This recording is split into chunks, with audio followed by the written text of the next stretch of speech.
Olá, tudo bem? Vamos falar um pouco sobre Deus?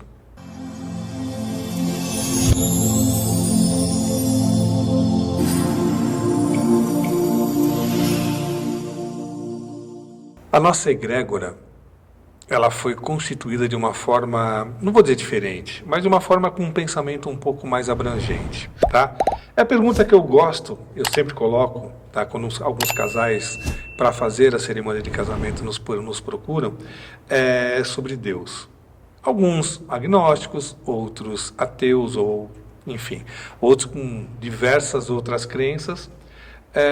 Eu coloco Deus porque no nosso país, a gente tem muito ainda essa coisa do Deus cristão, vamos pensar assim. Apesar que Deus não é cristão. Jesus Cristo, sim. Agora eu pergunto para você, que Deus, ou quais os deuses que você cultua, que você acredita? É aquele Deus do temor?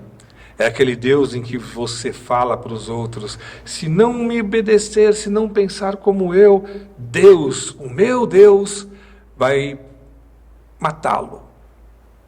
Vai mandar ursos comer as criancinhas. Esse é o Deus que você cultua? Tudo bem, não tem problema nenhum. Eu prefiro falar que eu sou cristão. Aliás, não prefiro falar, eu sou. Mas de que ponto? Em pegar a Bíblia, como nós conhecemos aqui no nosso país, e acima de tudo, não. Nossa, você não tem medo de fazer isso, de falar assim? Não, não temos medo de falar assim, é porque Deus nunca será temor, só para os fracos. Deus sempre será amor para os fortes. Porque não é fácil você amar o próximo como a ti mesmo. Até porque, se você, como falamos anteriormente aqui em outro vídeo, se você não tiver o seu amor próprio, você não é nada, você não é ninguém. Tem muita gente que fala: sem Deus eu não sou ninguém. Perfeito, para essa pessoa funciona dessa forma. Mas Deus, que ela crê, quer que ela fale isso mesmo? Quer que ela seja sempre apenas um arremedo, apenas uma sombra da criação, para quem crê assim, maior que Deus fez, somos nós, para quem crê dessa forma? Pois é. Que Deus você está seguindo? Qual a leitura que você tem do livro que você entende como sagrado? Qual é o Deus que você está repassando para os demais? Existem por aí alguns líderes, que eu coloco sempre aspas, que dizem que não mexa com um ungido de Deus. Tá bom, vá lá que seja. Quem é ungido de Deus? Esse é o ponto. Por que Deus simplesmente vai escolher ali 1, 2 ou 3 líderes no país, no nosso país, para que sejam considerados ungidos e intocáveis, para que ninguém fale nada ou levante testemunho, nem falso, hein? Levante testemunhos que são verdadeiros. Então esse temor que é criado não é de Deus, pelo menos o Deus que eu creio, pelo menos o Cristo que eu acredito. E quem pensa diferente, qual o problema? Alguns casais têm tanto medo, eu estou usando a palavra medo, têm tanto medo de sequer pensar que Deus ou Cristo é da Bíblia Sagrada, tá? É um pouco diferente, eles morrem de medo disso. Muitas vezes forçam uma cerimônia de casamento diferente daquilo que eles são, diferente daquilo que eles pensam. Porque a sociedade está montada de uma forma em que você está preso. É o que a gente chama de mentalidade travada ou limitada, ou nenhuma mentalidade. A gente preza para que você seja liberto, para que você tenha realmente uma fé, se você quiser tê-la, mas uma fé inteligente. Uma fé em que você perceba que você é uma parte muito importante da sociedade. E que você e a pessoa com a qual você vai casar, ou está casada, ou casado, é uma parte muito importante para a sua vida. Não vai determinar tudo na sua vida, mas se você escolheu assim, que assim seja. E se não der certo, olha o pecado mortal: divórcio. Nós fazemos os casamentos, fazemos as cerimônias, fazemos as celebrações, mas temos o pé no chão. Pode acontecer de uma separação em dado momento? Sim, pode acontecer. Mas é proibido, Deus castiga. Aliás, quando eu era criança, eu ouvia muito essa frase: Olha, come todo o papá, porque senão Jesus castiga. Deus castiga. Não fale alto com a mamãe e com o papai, porque Deus castiga. Não brigue com o amiguinho, com a amiguinha, porque Deus castiga. Eu ouvia isso direto. Não sei vocês. Acho que na minha idade, né? Quando eu era pequenininho, era comum esse tipo de colocação. E muitas pessoas cresceram com isso. E muitas pessoas repassaram isso para os seus filhos, como hoje eu tenho uma filha. E nunca repassei isso para ela. Até porque coma tudo para que você tenha mais saúde, para que você seja mais saudável, para que você tenha mais vontade de viver e para que você, se resolver acreditar em um Deus, você possa acreditar nesse Deus forte, fisicamente falando. Não grite com o papai ou com a mamãe por uma questão de educação. Simples, não porque Jesus vai castigar, vai mandar para o inferno. Que Deus é esse? Eu vivo me perguntando. Então, se Deus vai me castigar e me mandar para o inferno, por que Ele me concebeu da forma que eu sou? Ah, para que você fizesse as suas escolhas. Perfeito. E a minha escolha foi, e Ele sabia disso, eu não sabia? A minha escolha foi agir da forma como eu ajo hoje. E vou dizer uma coisa por experiência própria, e de muitas pessoas com as quais a gente conversa diariamente. Eu não mereceria ter nada na vida. Por quê? Porque eu não cumpro aquilo que está nas Escrituras. É difícil me falar isso, né? Ainda mais alguém que é presidente de uma egrégora. Por enquanto, eu posso deixar de sê-lo amanhã, não tem problema nenhum. Mas eu não cumpro. E você que está me ouvindo e certamente está se achando, né, o garboso ou a garbosa, você não cumpre as escrituras que estão, os escritos que estão na Bíblia Sagrada. Você não consegue cumprir. É simples, leia com atenção. Leia, você não consegue cumprir. Aliás, o Deus que você resolveu seguir é aquele Deus em que na página 1 te interessa, na página 2 pula, na página 3 mais ou menos, ou então o seguinte, vai ser literal aquilo que me convém. Mas vamos ter que explicar, o que se chama de exegese, aquilo que, sabe, não me convém muito. Então, aquilo que me convém é ferro e a fogo. Aquilo que eu acho que não é legal, eu preciso explicar. Passar bonitinho. Então tem passagens nos escritos sagrados em que todo mundo fala que o que está lá é verdadeiro, é real, tudo bem, que seja. Mas por que temos tantas igrejas, como a nossa, por exemplo? Se a palavra é a mesma, se o sentido é o mesmo, se o significado é o mesmo, se essa exegese é a mesma, por que temos tantas teologias distintas? Eu estou falando só dos cristãos, hein? Temos tantos deuses cristãos assim, porque somos monoteístas, quem é cristão. E como é que a gente consegue ter? Como é que a gente consegue cada um pegar um pedacinho só da Bíblia e colocar na prática? Como nós fazemos, inclusive, nós optamos por isso, tá? Por que nós optamos por isso? Porque acreditamos no perdão, na partilha, no amor e na gratidão. E isso tudo tem no Novo Testamento. É só ler. Tá, mas o restante? Bom, o restante, quiloçá. Não estou muito preocupado com isso. Aliás, como a maioria, não estamos preocupados com isso. Tá? Agora, uma coisa eu sei. Nós queremos simplesmente professar esse amor de Cristo, com perdão, com gratidão, e deixando para que, se houver um julgamento mais lá na frente, que não seja feito por nós. Nós não apontamos dedos. Nós apontamos as mãos e acolhemos a todos e a todas que nos procuram, principalmente os casais que querem ver na sua cerimônia a representação daquilo que eles são, do amor entre eles. E, gente, onde tem uma ou mais pessoas reunidas, pensando, falando em nome de Deus, em nome do amor, diz ele que lá ele estará. É tão simples. Então é possível, sim, que pessoas que tenham denominações diferentes, que pensem diferente, que tenham ou não tenham fé alguma em um Deus, se unam e se mantenham unidos.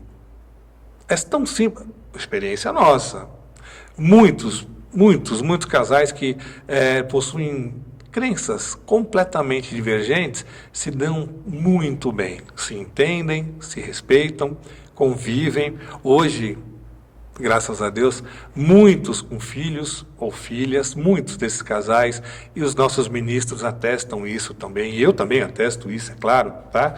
Aí você fala, poxa, como é que dá certo? Amor, compreensão, respeito, retidão naquilo que se colocaram. Portanto, quando alguém fala que Deus é justo, eu não acho não. Tá? Se fosse justo, como eu já falei, eu não estaria aqui. Então, Deus para mim, ou Cristo, que eu gosto de comentar mais sobre Cristo, é bom. Ele não é justo, ele é bom. Ele entende os nossos limites, ele percebe quando estamos sendo enganados por pessoas, infelizmente, de má fé literalmente. E ele consegue perceber isso e consegue entender isso. Eu creio assim. Então, por experiência própria de vida, Deus para mim sempre foi bom. Ele nunca foi justo comigo. Se é que vocês conseguem entender a justiça, tá? E a bondade. Eu sempre pendo para a bondade. Ora, pensa comigo. Se eu recebi um dom, que é poder conversar com as pessoas de igual para igual, que é poder não ter medo de falar aquilo que eu sinto, aquilo que eu creio, e todos nós, no nosso grupo, da nossa egrégora, pensamos, sentimos e cremos, eu não tenho medo de duvidar, olha só, de duvidar, inclusive, de algumas coisinhas que me incomodam. Por quê? Talvez porque eu tenha sido feito assim, a imagem e semelhança de Deus. Aí muitas pessoas, líderes, né? Falsos líderes, eles falam para a gente assim, para as pessoas assim, Deus te fez perfeito? Não, você já nasceu pecador. É mesmo? Vamos ler um pouquinho a Bíblia? Eu estou falando da Bíblia agora, tá? Você já nasceu pecador? Como é que pode um bebezinho tão fofinho ter nascido do pecado original que você fala, né? Gente, vamos estudar um pouquinho. Vamos analisar um pouquinho. Vamos ver se realmente a bênção de Deus, a bondade de Deus, de colocar para aquele casal ou para aquela família, enfim, um bebê, seja adotado, seja nascido do casal, pouco importa, é um bebê, tá? Nasceu do pecado. Eu não consigo entender isso. Ninguém venha me falar isso porque não é assim que funciona. Quando os dois se encontram, um casal se encontra, e tanto faz o gênero desses casais, não nos importa, não julgamos, porque eu também não quero ser julgado. Porque se eu for julgado com a mesma medida em que eu julgo, eu estou perdido. Mas você não, né? Você é bom pra caramba, você não erra, você pode apontar o dedo, julgar, falar mal, até pedir para que Deus mate. Pois é, porque você é perfeito. Ou perfeita. Eu não. Não sou. Não somos, inclusive. Não estou falando de mim. Estou falando da nossa essência. Tá? Pois é. Se você pega o amor de um casal, que é o amor que eu creio muito fortemente que vem de uma bênção. Tá, pode ser a galáxia. Pode ser a força que a pessoa queira acreditar que exista. E eu acredito também, né, na força do mistério do universo, enfim, pode ser metafísico, pouco importa, mas quando reúnem essas pessoas que se encontraram e perceberam que têm amor e querem conviver e compartilhar, isso é amor. E não está em pecado, mas está errado. Pois é, cada um pensa como quiser. E muitos líderes deixam fora. Como em alguma ou outra religião, quando a pessoa deixa de participar, passa a ser um pária para a sociedade, para a própria família. Passa a ser uma pessoa desassociada. Se é que me entendem? E não é bem por aí o caminho. Se a gente pensar num Deus da partilha, num Deus da gratidão, num Deus do perdão, eu uso o nome Deus que possa ser entendido, mas pode ser uma força, pode ser alguém sobrenatural, dá medo de falar isso, né? E que nos traz essa esperança, nos dá essa força. Pode não existir, mas como meu tio é padre, ele já me disse e diz várias vezes isso, né? Que ele crê em Deus, da forma que um padre católico crê, sem problema nenhum. E nos damos muito bem, inclusive. Ele sempre fala, se um dia provarem para ele, ou para a sociedade, ou para o universo, que Deus, como a gente conhece, concebe, tá? Ele não existe. Ele nunca existiu. Foi só uma historinha que criaram para nos manter cativos. Se existir uma prova cabal que realmente não existe, ou não existiu, Deus, ele sempre comenta comigo isso, né? Se isso for provado, sobrinho, eu vou dizer muito simples. Tá bom, não existiu. Está provado que não existiu. Mas eu fui muito feliz pelo tempo da minha vida em que eu pude acreditar que existia sim um Deus, existia sim alguém superior, existia sim, existia sim alguém que me trouxe para o melhor. Tem muitas pessoas que já nascem boas naturalmente e se acreditarem, muitas pessoas e sociedades inclusive, acreditando ou não em Deus, por incrível que pareça, eles seguem esses passos cristãos. Sem eles souberem, nem sabem que estão seguindo isso. E talvez sejam essas as melhores pessoas de Deus, porque não se limitam. A fé sem inteligência é nati morta. Pensem, não tenham medo, amem uns aos outros, amem a si mesmo, como já falamos aqui também. E se for o caso de crer numa entidade, ou num Deus, ou no nome que vocês queiram dar para esse tipo de força cósmica, porque eu acredito muito nisso também, sejam soltos, sejam livres, soltem as amarras. Se a gente for analisar a historicidade das religiões, todas as religiões do planeta, as que inclusive já sumiram, deixaram de existir porque não tem mais seguidores, ou enfim, ou então porque, olha só, os indígenas, os povos originários, aqui no Brasil, eles existiam. De repente chegaram cristãos e acharam que a catequese foi bacana para esses povos originários. Então, não deixou de existir, mas praticamente aquilo que eles creem nos seus deuses, todos ligados à natureza, começaram a ser diferenciados. Na base da força, na base do medo, na base da arma, na base do enforcamento. Isso é de Deus? Eu não creio. Não consigo pensar assim. Portanto, você que está nos ouvindo agora e deve estar com os cabelinhos em pé, imaginando e já pensando, meu Deus vai calar você, o meu Deus vai matar você porque você está falando dessa forma, tudo bem, não é o Deus que eu acredito, não é o Deus que nós da egrégora acreditamos. Até porque juntos nós sempre concebemos esses matrimônios, esses casamentos, de uma forma tranquila, leve, serena, com amor. E sim, falando de Deus quando o casal deseja, e não falando de Deus quando o casal não deseja. Passando alguns trechos de livros que esses casais entendem para eles como sagrados, sim, qual o problema? Mas uma coisa bacana, e que ninguém tira da gente, tá? Não posso falar sobre Deus porque o casal não quer, por vários motivos deles, sem problema, a gente respeita. Mas ninguém me proíbe de pensar. Enquanto nós estamos fazendo as cerimônias, nós estamos pensando nesse Deus que nós acreditamos, do amor, da partilha, da paixão e do perdão. Nós acreditamos nesse Deus. E podemos pensar.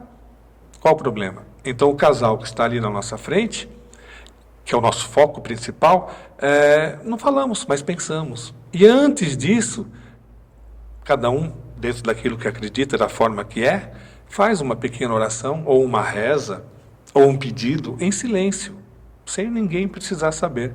Todos os nossos ministros fazem isso antes. Se concentram, pedem uma luz para aquele momento. E se puder falar sobre Deus, falaremos. E se o casal não quer, iremos pensar. Mas ninguém tira de nós essas escolhas. É assim que a nossa egrégora pretende dar continuidade e, se for por bem, estaremos aqui sempre. Mas sempre lembrando, tá? Qual é o Deus que você crê? Se é o Deus da matança, passamos longe de você. Muito obrigado.